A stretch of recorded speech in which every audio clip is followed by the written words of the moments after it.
The Benjamin Dixon Show is only possible with listener support. Go to www.thebenjamindixonshow.com to register for our blog and join the Progressive Army. And now, ladies and gentlemen, You're now about to witness the truth. It's the Benjamin Dixon Show.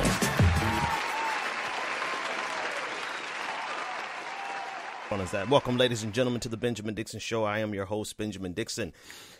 It is November 1st, Wednesday, November 1st, 2017. Thanks so much for joining me. I actually didn't know if I was going to make it tonight because it has been, exhausted. That's all I can say. I have hit peak exhaustion over the last couple of days, and but I thankfully was able to take a day for myself and get some rest. And then I realized I've took too much sleep, and now I'm not going to be able to go to bed. So I figured since I can't go to sleep, I should do this show and get talk to you all. 857-600-0518. Had a good time last night with the special Halloween episode. Listen, I want you guys to go and download my Halloween episode. All right, it's only 5 minutes long. I think it's pretty damn good. Everyone who's listened to it so far seems to love it. Go check it out. I had a chance to just have some fun and be creative for the first time in a long time. All I used to do was creative stuff. I kind of moved away from that. I gave myself till I said 27. At the age of 27, I'm not going to try to do anything creative anymore. I'm just going to work regular jobs like regular people. But anyway, it's political commentary in the form of scary stories, political horror stories. So go download yesterday's episode on Spreaker.com or go to YouTube and listen to it. I want that to be a more successful episode than what it is right now. Anyway, a lot going on, a lot of craziness happening across the world. On yesterday, there was a terror attack in New York City. 8 people were killed, dozens were injured, and it has led to some pretty expected responses. And I'm trying to tread carefully here because we have to simultaneously recognize what happened, what it was, but not give voice to, or not only not give voice to the bigotry, but to tear down the bigotry that's trying to be sown. And from the White House, it used to be that we would have to fight this in the legal system. Yeah, it was always here. We've had a precedent that was been set since 9/11 where we would look at anyone of the Islamic faith, anyone with a foreign sounding name. Right. We weren't even specific with it. If they had a foreign sounding name, then they generalized it. Conservatives primarily. And there's some liberals, perhaps, but primarily conservatives oversimplified it to simply being immigrants and making a fear mongering, not making a fear mongering, but fear mongering around that. And that is that's exactly what they want and need. They really want and need all of these tragedies to happen to help forward their agenda. It's sad. Think about this. It's and this is true. It's a sad truth. Events that hurt Americans that are not committed by white people. Right? I gotta qualify it because they said nothing. They said do not politicize this when 60 people were killed and hundreds were injured in Las Vegas. It turned out to be a white Christian guy, right? They said nothing about that. Let's not politicize it. Let's take our time. And they took days to even say anything. President Trump, so they took their time with that. But once they can qualify it into something that actually benefits their worldview and their agenda, they go headlong into it, saying some of the most draconian things. Now, forget the bigotry of it, right? The bigotry is one thing, but the action points that they want to take are authoritarianist. It is out of control. And I want to play some clips of President Obama. Yeah, we wish at this point, not Obama, but President Trump, reacting and saying basically what his plans are as a result of what happened yesterday. And before I play this, I have to point out again, they have not done anything about the 60 people who were killed in Las Vegas. Nothing. And yet they want faster and immediate action because this guy allegedly screamed Allah Akbar. And because of that, now it's something they can act on, which shows you, it shows you they do not have an interest or a concern in the terrorism as long as it's not Islamic terrorism. If it's Islamic terrorism, they're concerned. They want to do something about it, which lets you know they're not really concerned about your life. They just are concerned about who killed you. And so long as who killed you is somebody that they can use as a political football. Period. And as absurd of a statement as that sounds, it's the truth. That's what we're dealing with. That's who and what we're dealing with here. That's what's running. That's what's in the White House. I want you to listen to this. I'm pulling it up now. I want you to listen to President Trump as he describes what he expects to be done in the wake of this terrorist attack, which killed 8 people. And you know what? I mean, again, the reason I said we have to tread lightly is because we cannot so easily and so quickly walk past the fact that 8 people are dead. Even though conservatives are using this as a political football, and even though they aren't going to do anything about what happened in Las Vegas, they don't want to do anything about what happened in Las Vegas. They don't really care about what happened in Las Vegas because they can't use what happened in Las Vegas as a political football. But now they found somebody, oh, here's an act of terrorism that was committed by someone of the Islamic faith, someone we could probably tie to ISIS. Well, that's their worldview. They only care if it's somebody brown or somebody black or somebody Muslim who kills you. This is your president. That was a horrible event, and we have to stop it, and we have to stop it cold.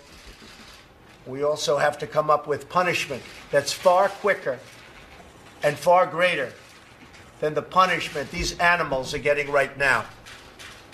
They'll go through court for years. At the end, there'll be who knows what happens. We need quick justice, and we need strong justice.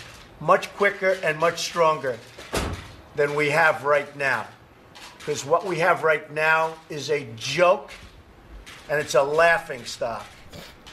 And no wonder so much of this stuff takes place. And I think I can speak for plenty of other countries, too, that are in the same situation.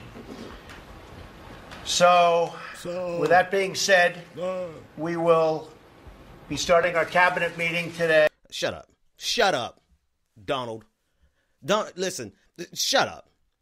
It's so funny. You know what I'm about to be a misogynist for a second and speak in some terms that are probably a form of toxic masculinity. I will preface it by that. So I probably shouldn't say it, but I'm going to say it. You know what I can't stand is a dude who's a chicken shit coward on any other day of the week, but then they find something that they could really get their manhood around. They be like, yeah, I'm going to talk tough now. I could talk. Listen, you little, ooh, those words I can't say. I'm gonna calm myself here. I'm not gonna say that. But he's talking with a certainty, and he's talking with a level of hubris and a level of intensity that he did not even show when 600 Americans were hurt, injured, and then 50 of them killed in Las Vegas. 59 were killed in Las Vegas. And now he's all of a sudden, he can talk with a toughness and a fortitude and a certainty that he doesn't show for anything else. That's because he has only one area. Conservatives have only one area that they actually have any chutzpah, any nerve, any gumption around. And that's in the war on terror. Everything else, they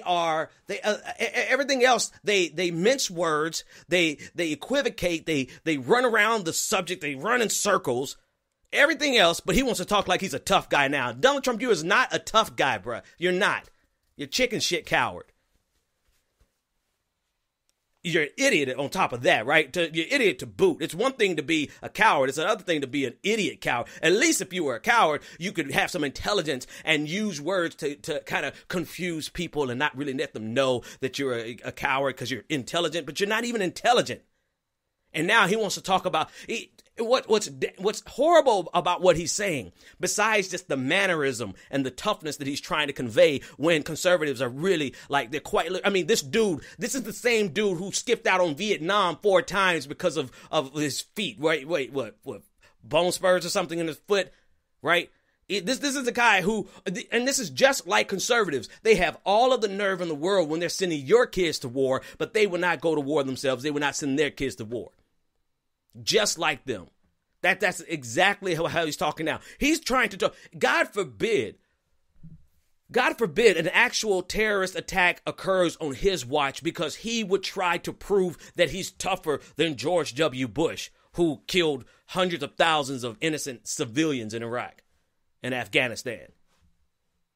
Because these dudes, they actually have nothing. It's like buying a car for them, right? It's an extension of their small penises. They really look for war, and they look for these types of conflicts so that they can show their bravado when they really have nothing in between their legs to support that bravado. All right, now I'm going to cut off the toxic masculinity for a second. Cut it off. I just, you gotta call these dudes out, because they always get up and I'm gonna say this. At least John McCain had the nerve to actually go to war. He's a neocon, and he helped contribute to the destabilization of the Middle East right along with George W. Bush. So I'm not lifting him up as a hero, but at least he had the nerve to go to war. And we got a commander-in-chief here who's talking in the language that would have gotten us into war if they could put this on a foreign nation. And he was too cowardly to, you had your chance to be a real American hero, Trump. Okay, sorry. I'm gonna dial the toxic masculinity down, right? But that's something I hate. Like don't talk shit if you can't back it up. Don't run around acting like you a tough guy. Donald Trump is not a tough guy. 99% of the conservatives out there are not tough guys. That's why they have to buy all the guns in the world. That's why they do all these things that symbolize strength, because they're really scared on the inside. They're really terrified. I mean, if you think about their fear, their xenophobia, it's really a fear of inadequacy. And there's a fear that these brown people are going to come over here and take over, and brown people are going to replace them. Listen, you have no fear of being replaced if you're confident in yourself and who you are. I mean, at the core of it, they're cowards, and they're afraid that they can't compete in a world of people who don't look like them. So anyway, the core of what he's saying, put all that aside. I'm done with that part. The core of what he's saying, though, is terrifying if you actually like the Constitution, if you actually like due process, if you actually like people to not have to endure cruel and unusual punishment. I mean, listen to the core. Listen past his bravado. I'm going to take my own advice. I'm going to listen past his BS talk, right? All of his intensity, Donald Trump, you don't scare anybody, man. It's nobody. I mean, Kim Jong-un is sitting. I know, guys. I know. I shouldn't be egging him on, right? Because he's a little bitch baby, right? I shouldn't egg him on, because you get people like this and you egg them on, and they be like, oh, I'm going to shoot off a nuclear weapon. But, I mean, Kim Jong-un is looking at this dude is like, and laughing. Anyway, sorry. I know. It's not my finest moment, but, Listen to what he says, though. Listen to the key of what he said. And we have to stop it, and we have to stop it cold. Yeah. We also have to come up with punishment that's far quicker and far greater. Far quicker, far greater, saying I want to get rid of due process because we don't want to take the time to actually give people a fair trial. Forget about the fact that whether or not they're American citizens or not. Forget about all that, despite the fact that some constitutional rights are extended to people who are not American citizens. Forget about all that. Let's go quicker. Right? Matter of fact, let's just drag them out into the streets and let's just execute them in the streets right now, right? Because we got to do something that's far quicker and far greater, right? Let's expose them to cruel and unusual punishment. So he's literally talking about violating the Constitution here. But to conservatives, this is like music to their ears. This is music to their ears because that's what they get off on. They get off on loving the Constitution when it's in favor of them or when it's serving them, and just ignoring it or completely violating it when it's not serving them. Roy Moore, Alabama, thinks that the First Amendment to the Constitution is for Christians only. Right? This is quite literally saying that the Constitution is for Christians, only for us, only for this club and no one else. This is their view of the world. This is their view of America. They do not believe that people who are not like them deserve any rights or freedoms. And here the President of the United States from the White House is conveying the message that he wants to bend the Constitution to expedite or do away with due process. And, hey, we got to punish them even greater. We got to be greater. We got to be harder. Shut up, little boy. Oh, orange ass boy. Caller, you're on the air, caller. What's your name, comment, and or question? Caller, you're live. Oh, hi there, Ben. It's Sam from the Progressive Army. How are you? Silver Spring, Maryland. Doing good. I'm trying to fix your audio. I only have you on one side, but go ahead and talk to the audience. What's on your mind? Okay, so I just wanted to say that you've been knocking it out of the park, and everyone's been pretty much. But also, I think we all could use a bit more empathy and solidarity. And I think in terms of communicating with each other, I know that some progressive commentators have had their issues with Jimmy Dore. I mean, I like him. I like you. I have fond memories of meeting you. So I know you guys are all in the right place, but hell, we all need to fight to kick this orange clown to the curb and then kick Pence to the curb. Yep, I agree with that. Yeah, and the rest of them too.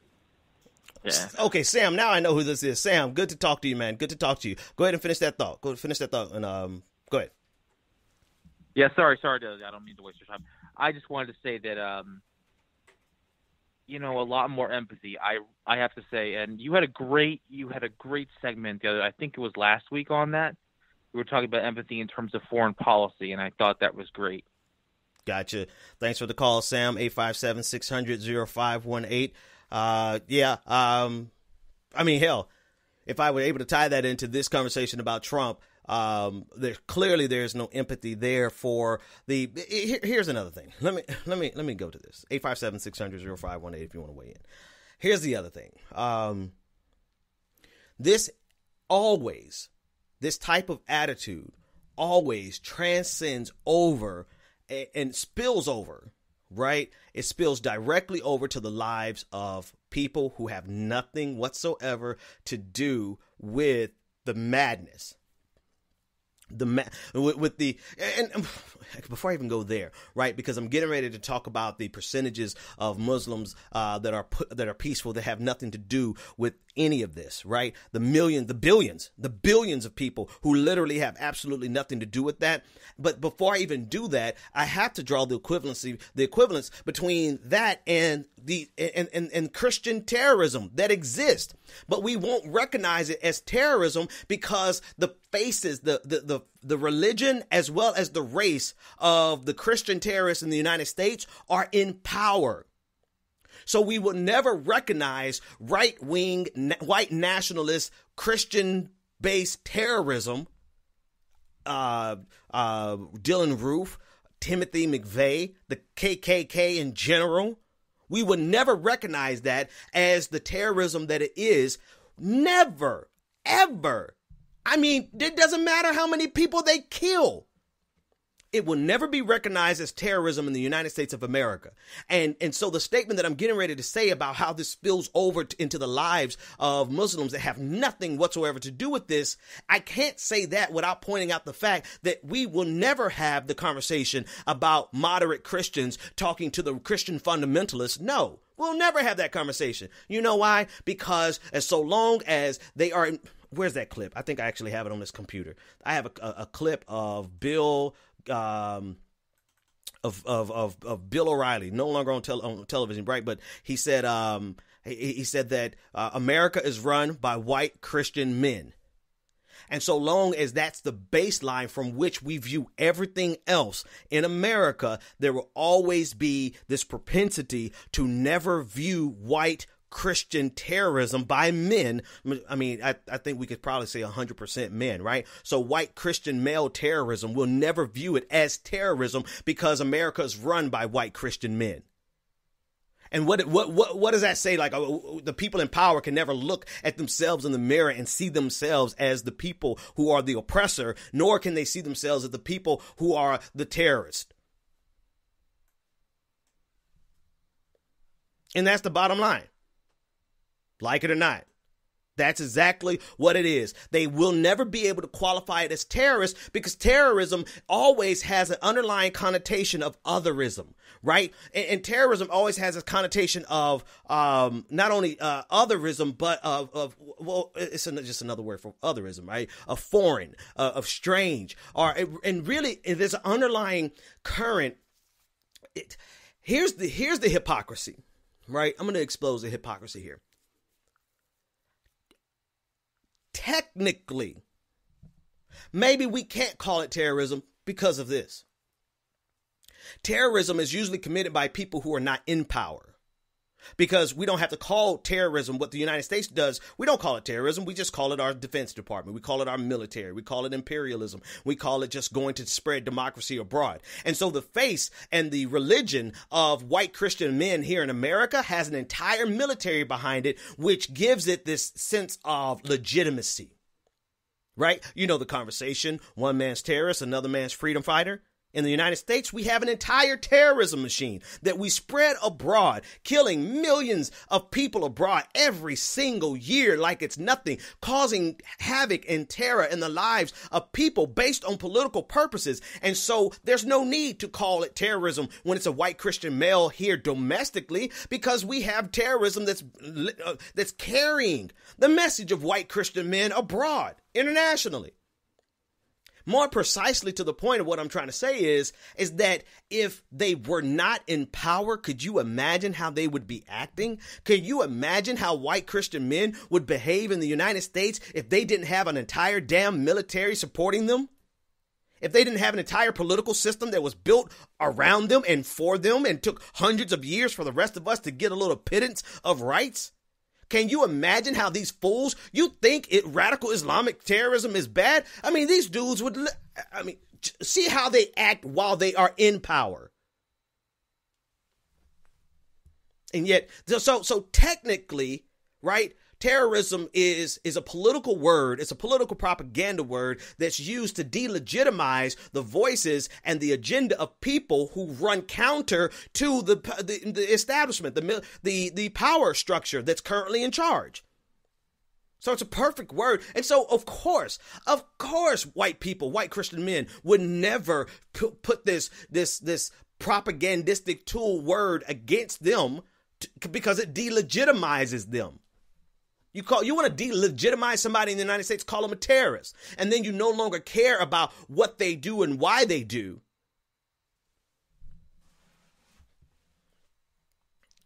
And then you never have to come to grips with the fact that the United States is the leading purveyor of terrorism across the world. And it's not just because, just for shits and shiggles, it's because they're carrying the message of white Christian men. And they're carrying it abroad. And so why would the moderate Christians in America ever say anything to the radical fundamental? Because they don't even recognize how radical and how fundamentalist our entire institutions are. This entire system is designed to serve them. So why? And even though it's designed to serve them, they still lash out as though they are. I feel like throwing this pen. They lash out as though they are the victims of white genocide. They lash out as though they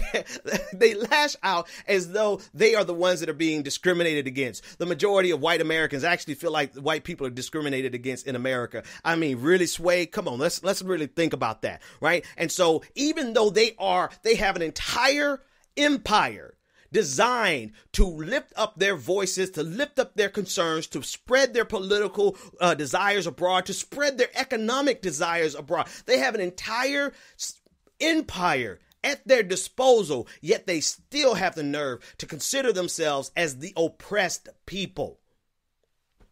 Now imagine if they actually were oppressed. Imagine if they had an entire military that came to their home, occupied their nation, killed their women, their children, do to them what we've done throughout history, throughout American history. Caller, you're live on the air. What's your name, comment, and or question? Caller, this is you. You're live. Oh, I hit the wrong button. Now I can hear you. Go ahead. What's your name, comment, and or question? This Wayne out of Virginia. How you doing, Ben? I'm doing good, Wayne. What's on your mind? Man, I got, like I told you on Twitter yesterday, I got a little bit of a story for you. This relates back to Jimmy Dore and the segment you did from one of your recent shows. Yeah, go for it. All right. Hopefully this don't take a while, but like I said, it's a story. Okay. A few months ago, I want to say it was in early February. This was right after Trump gave his first State of Union address or whatever. And at this point, I had started listening to, a few of Jimmy Dore's clips. And, ironically, I liked it at first, even though he hammers on the Democrats. And trust me, I'm going to get to that. Mm-hmm. But during this particular video, he made a good point about the wife of a soldier who was recently killed at the time. I believe this was in Yemen, I want to say. Niger, you're talking about LaDavid Johnson? Oh no, this was months back. This was like in, I want to say, January or February, the first military strike that Trump had ordered. Okay, got it. Go for it. Okay, and like I said, Jimmy Dore, he had did a video on that particular incident, and what had happened was during the State of the Union address, there was a part of it when they had the spotlight on the widow of a soldier who was recently slain. And the point that Jimmy Dore was making was the fact that, number one, this widow, she was all tore up, and, rightfully so, because she had lost her husband. Yeah. But the main point that he was making was the mainstream media was all of a sudden saying that Trump had became president with that speech. And, basically the whole video that he did, I agree with him. Then it was a couple of weeks after the fact, there was a report that Obama had signed up to do a speech at Wall Street, and I believe he was going to be paid $500,000 or something like that. Now, even though I'm a Obama supporter, whether he was right for taking that speech or not, that's another story for another day. But the point was, when it comes to Jimmy Dore, it's like he's silent on the Republicans for some reason, because even during one of those videos, either a caller or somebody had commented on his video and said that he rarely goes after the Republicans and Trump. And then when he said this direct quote, he said, "Well, I don't believe you need to." I was like, "Hold up." I was like, hold on, man. So it's like I saw what the person was saying, because he says little to nothing about the Republicans, but when it came to that Obama speech, oh my God, he lost his mind. He was like foaming at the mouth. I'm like, dude, give it a rest. It's like, and so I just wanted to, relay that story. It's like, after a while I stopped listening to him, because it's like for some reason he let the Republicans off the hook. Yeah. But when it comes to the Democrats, he just literally goes in almost to a point where you like have to say, bro, calm down. Just take a step back for a bit, Take a sleeping pill, which I forgot to do. Hey, Wayne, thanks for the call, man. I have insomnia, so if I don't take thanks for the call, man. If I don't take my stuff before the show, I'll be up until 2:00 in the morning. But anyway, everybody wants to talk about Jimmy Dore tonight. I guess because I called him out the other day. I guess that happens. But no, I'm going to mentally log the last two calls in my head. And if there's a way, you guys know I can go around Timbuktu and then tie it all in. If there's a way I could tie in some commentary about what you guys are talking about into what I'm talking about, I'll do that. But for now, I got to move back to what we're talking about here, which is the right-wing reaction to what happened in New York yesterday, right?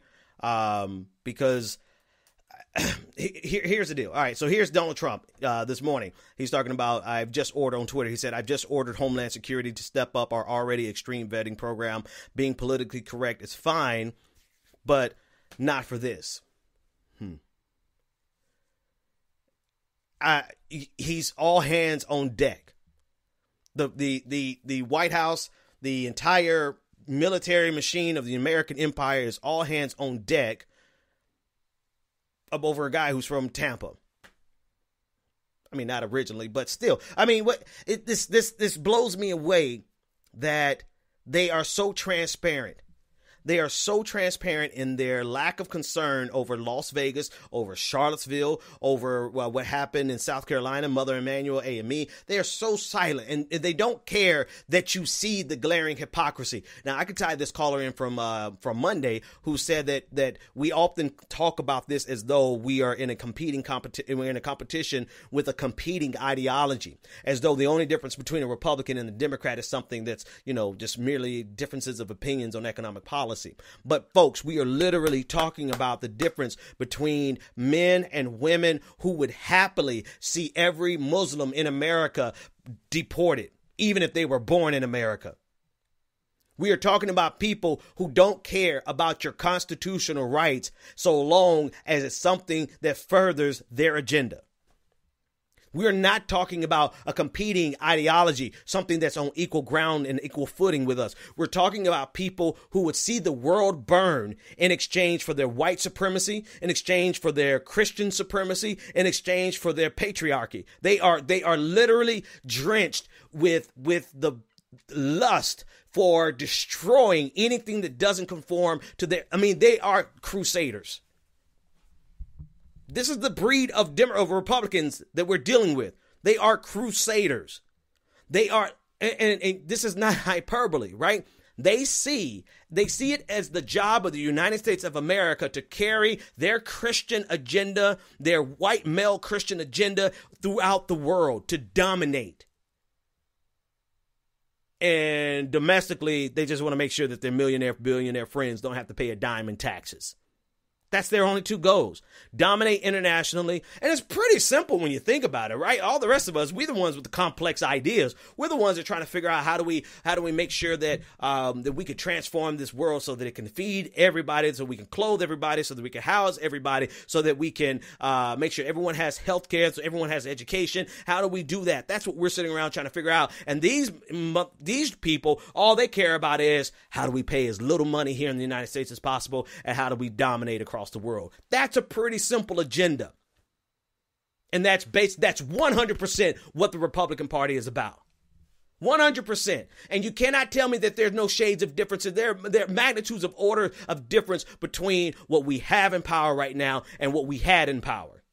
And people are literally sitting around. If you are a listener of mine and you're trying to find a way to equate Hillary Clinton, who is not in power, and try to equate her to Donald Trump, who is in power, and try to use that as a means of still attacking Hillary Clinton. Meanwhile, Donald Trump is in the White House talking about taking away the rights of the constitutional rights of Muslims and immigrants. Do not follow me. Do not follow this show. Unsubscribe. Be gone. Caller, you're live on the air. Let's take this next caller. What's your name, comment, and or question? Did I lose that caller? All right, let's try this one. Caller, you are live on the air. 206, you're live. What's your name, comment, and or question? Hi, my name is Patrick Dufier. First of all, I think you have a really great channel. And I was just wondering if your everything in your mind would be perfect, how many Muslims would you kill per day? I mean, what's your name? Patrick, right? Yeah. Okay, so here's the thing, Patrick. If you're actually going to take time to call my show and troll my show, you got to be more creative than that, right? You're going to have to, that's some basic stuff. Like, I'm going to give you another try. I want you to do something better. I'm sure you're probably going to just devolve into some profanity or whatever, but maybe you could be creative, right? Give me something else. Try it again. You got 30 more seconds. Not even 30. You got 15 more seconds. Impress us. All right. So if you had two eyeballs that didn't actually exist without an eyebrow, how many people would you speak English to in every single instance in the universe? Okay. That's actually funny. Thanks. All right. That's much better. All right. 857-600. Please do me the favor of being creative at least. It made absolutely no sense, but at least he tried on the second round. 857-600. 0518. All right. Yeah, where do we go after that? Let's read a couple other things. Was that the same call 206? Who did I just get through talking to? I'll make sure my get to say, yeah, no, we don't want you again. That was you. Going to clear the lines for other people who are calling in. Another thing that happened yesterday that I didn't get a chance to talk about, and we'll talk about it briefly, is the John Kelly. John Kelly talking about slavery or the Civil War was because of the lack of willingness to compromise. It's asinine. Oh, but before I do that, one last thing on New York City. So Laura Loomer is like, I mean, God, conservative women. I'm just like, goodness. When y'all think it was just the white Christian men. I know Laura Loomer is Jewish, but you think it was just the white Christian men who were out there killing people with the Klan. I mean, they had women at home who were consoling them and patting them on the back and telling them that they were doing good jobs. Laura Loomer, who is like one of the most disgusting creatures in the universe, right? It doesn't get much more disgusting than Laura Loomer, particularly because of her politics, right? She is taking pictures in New York City, wondering how dare Muslim women walk around with hijabs on after the attack on yesterday, as though an entire religion is supposed to stop practicing because of the evil done by one man. Well, in that case, then Christianity should be banned throughout the universe for all eternity. Just done. Right? Right. Like, I mean, and if we talk about what's written in the Bible, in the Old Testament, what the Jewish nation was doing, I mean, come on, the entire Jericho, I mean, they were out there killing people by the thousands. You know, so it's not as though there is a religion. I mean, I don't even have to go all the way back. I mean, we can look at what's happening in the occupied state of Palestine right now, right? There's no religion out there whose hands are clean, period. And yet she's tweeting out pictures of women in hijabs as though they're supposed to stop practicing their religion because of the the extremism of one man. And then she tried to get fancy with it and be like, try to troll Twitter, I guess. And she, at Uber and Lyft, saying that she was late to the press conference because she couldn't find an Uber or a Lyft that didn't have a Muslim driver. Well, the joke's on her because Uber has banned her for life. Laura Loomer can no longer get an Uber anywhere in the world because of her bigotry. So shout out to Uber for that. I generally don't like Uber. I prefer Lyft over Uber just because of plenty of reasons underneath. But at least they got that one right. Laura Loomer can no longer ride. What's up, Lyft? Hey, chop, Lyft. You need to get on it. Ban Laura Loomer for life. She can't ride with a Muslim. She shouldn't be able to ride with you. That's like, I mean, imagine, because I'm going to make this equivalence, even though it's incorrect. I'm going to make this analogy, even though it's correct. But because of how we view Islam and how we view Muslims in America, we actually imbue a racial connotation on it, right? So this is not apples to apples, but I'm going to do it because it's already been done so much. Imagine if she said that I don't want to ride, with a black person, right? Imagine if she said I don't want to ride with a Christian. She would have been banned a long time ago. Caller, you're live on the air. What's your name, comment, and or question? Hey, Ben, it's Ryan. How you doing? Doing good, Ryan. What's on your mind? Hey, thanks for the Halloween special podcast, the 5-minute long one. It was awesome. Thanks, man. Really appreciated that. But I do want to also talk about how you brought everything back full circle to the conservative point of view and what they want and how they're very simple in what they want, and they are willing to ignore 59 people dead in Las Vegas, all the first graders in Sandy Hook, to further this narrative of the white oppression and carrying their crusader thing throughout the world. To further your point, being a military veteran of Iraq, going back to when we first went into Afghanistan, the Taliban was militarily beaten within 30 days and was ready to sue for peace. Was suing for peace, and the mission of the United States military changed to draw the Taliban back out into open conflict. Wow, that should just speak volumes to you. Wow. that this is what they wanted. We had them beaten and ready to go to like Paris Peace Accords. But Wow. the mission changed to draw them back out and continue the fight. And here we are, as you said before on your show, about to send children who were born after 9/11 into the fight. Yep. Thanks for the call, man. That's actually a great point, man. I actually did not know that. I mean, that blows me away that the mission changed in order to maintain a war going on over there. Man, that's wild. Caller, you're live on the air. A lot of people calling in tonight. What's your name, comment, and or question?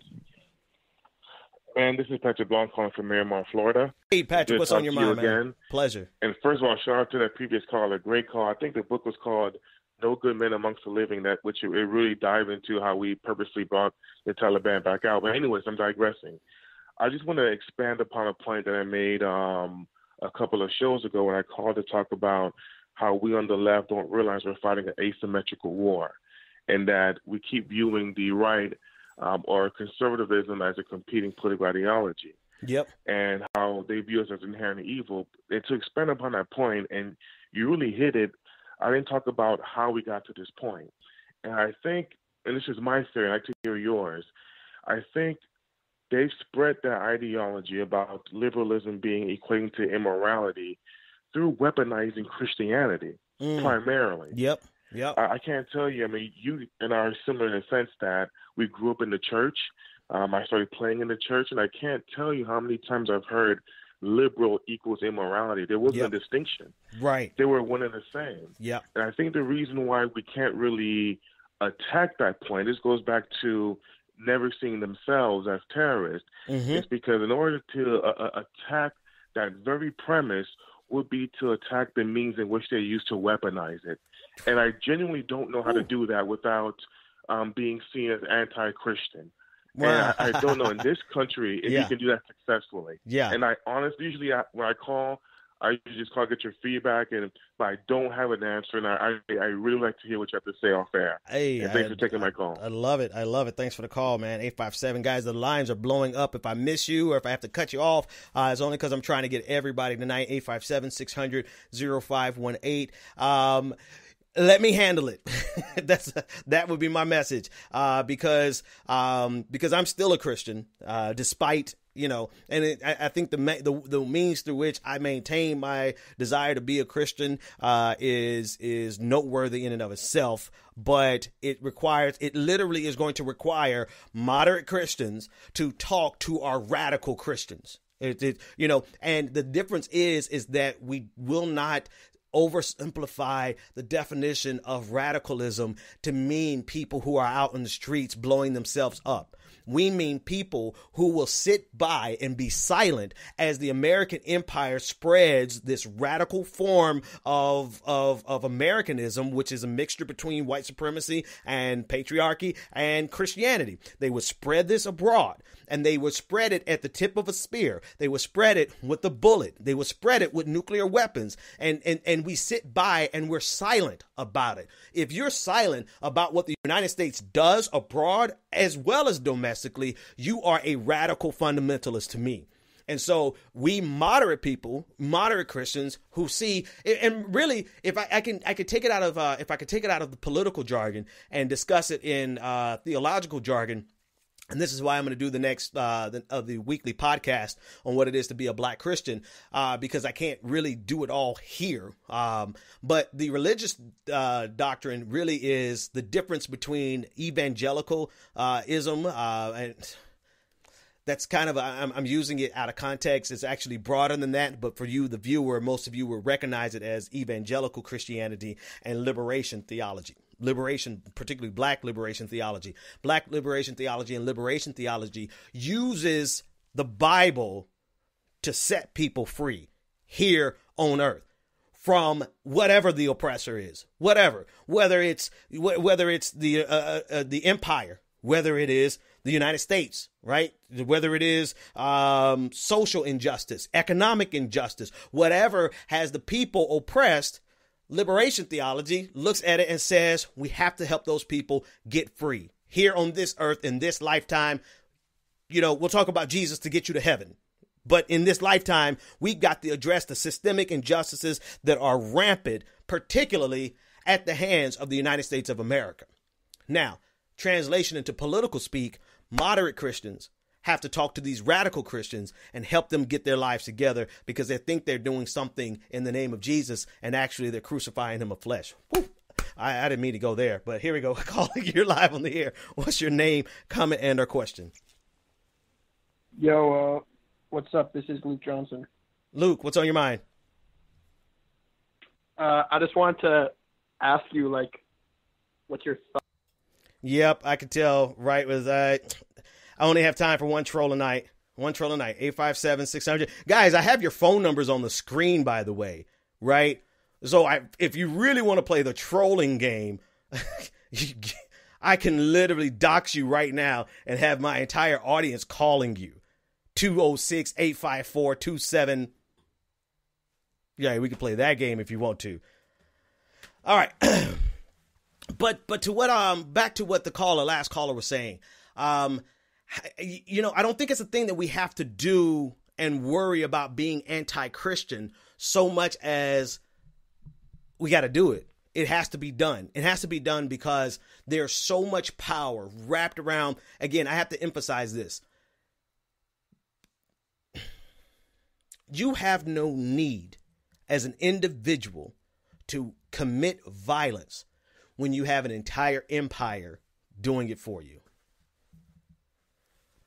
Somebody tweet that out because that's the crux of the radicalism of Americans, particularly white Christian Americans who have the luxury of appearing as though they're pious and peaceful and loving. Meanwhile, all the dirty work is being done by their government every single damn day. And the only time you really can rile them up, they stay all sweet Jesus and Holy Mary and all that good stuff. They love it. And only time you can stir them up is when you start to challenge those systems and those institutions. And you start to challenge it in a way that removes them from being the sole power. That's when you rile them up. That's when you see them come out and you'll see white Christians getting in the street, losing their damn minds. When you challenge the system that provides them the luxury of sitting around and looking as though that they're doing the work of the Lord. Meanwhile, they're doing it on the back of an empire that is destroying the lives of people all around the globe and oppressing people who aren't white Christian men domestically. And the only thing I'm concerned about with the last call, I understand your concern about sounding anti-Christian. The only thing that I actually kind of get concerned about is the idea that this is going to sound crazy to you all because you're going to be like, Ben, you're not really worried about that, are you? But there's a balance, right? There's a balance that I always try to approach my critiques and my arguments with. And I know that this next podcast that I'm going to do might be my most popular one, but it's also going to be the one that's going to be viewed as the most divisive. And because I have to call out white people, white Christians in particular, I have to call them out on a level that I've never had to call them out before. Because if you think about it, this is the crux. This is the crux of a lot of our problems. If you want to know how it is that the American government stands by and says nothing about what's happening in Israel and happening in Palestine, it's because of the grip, not only of the Israel lobby, but also the grip of Christian Zionism and dominionists here in the United States. And that is a core part and tenet of evangelical Christianity here in the United States. Right? If you look at the number one adversaries to women, to women's right to choose, to do what they want to with their bodies, it's a religious fundamentalist interpretation that does not only want to live conservatively for themselves personally, they don't want to just be pro-life for themselves personally. They want to fundamentally force everyone else to do something that they do not want to do. Which, never mind the fact that it's a violation of the Constitution, but it's also theologically wrong, right?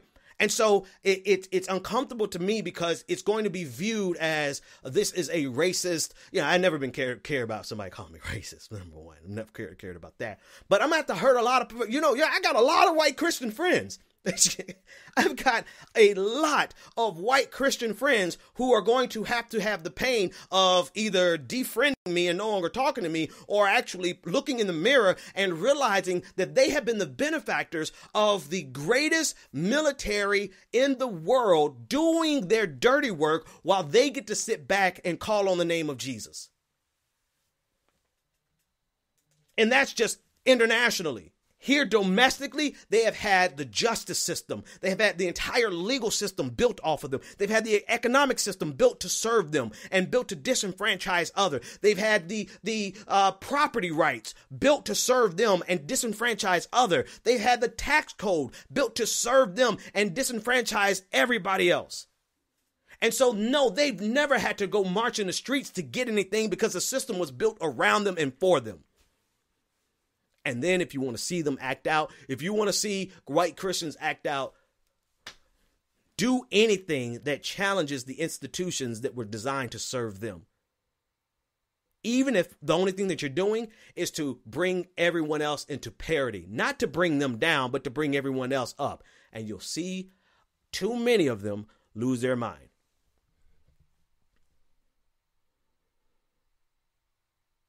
All right. Everyone who's calling, my phone system went down maybe because I was doxing somebody. I didn't dox them, accidentally, for real. I left the last two digits out. I gave all the other digits. I mean, there's only how many combinations? Nah, my audience is not going to. My audience. I don't want you to call anyone and harass them. Don't call anyone and harass them. I like trolls. They're good. I would rather have trolls who would call with actual challenges to my, not trolls. Like, call and challenge what I'm saying. Call and disagree with me substantively. Challenge me, like literally. Make me have to think, right? I remember back in the old days when I was just getting started in Boston, I had one or two callers who actually made me have to think on my toes. And I like that challenge because I can think on my toes and I'm usually going to win. But at least do that, right? So my audience, I gave you most of the digits of that guy who was trolling us. Don't call them. Don't call them. But encourage them to call back with actual questions to challenge us. So that's all I'm going to do for tonight, everybody. Go to patreon.com/the BPD show. And if you're already a patron, thanks for being a patron. If you're not one, go ahead and become one, even if it's for $1 a month, $3 a month. I mean, come on, you as much as you hang out with me, it's kind of, you could buy me a beer, right? Buy me a beer. I don't even really drink that much anymore. You could buy me a soda. Where you from? Cleveland. So buy me a pop. Once a month. So go to patreon.com/the BPD show, become a patron, and I'll see you guys tomorrow. Same time, same channel, and that's it. The Benjamin Dixon Show is only possible with listener support. Go to www.thebenjamindixonshow.com to register for our blog, join the Progressive Army, and support The Benjamin Dixon Show. If you like this episode, be sure to share, like, and subscribe.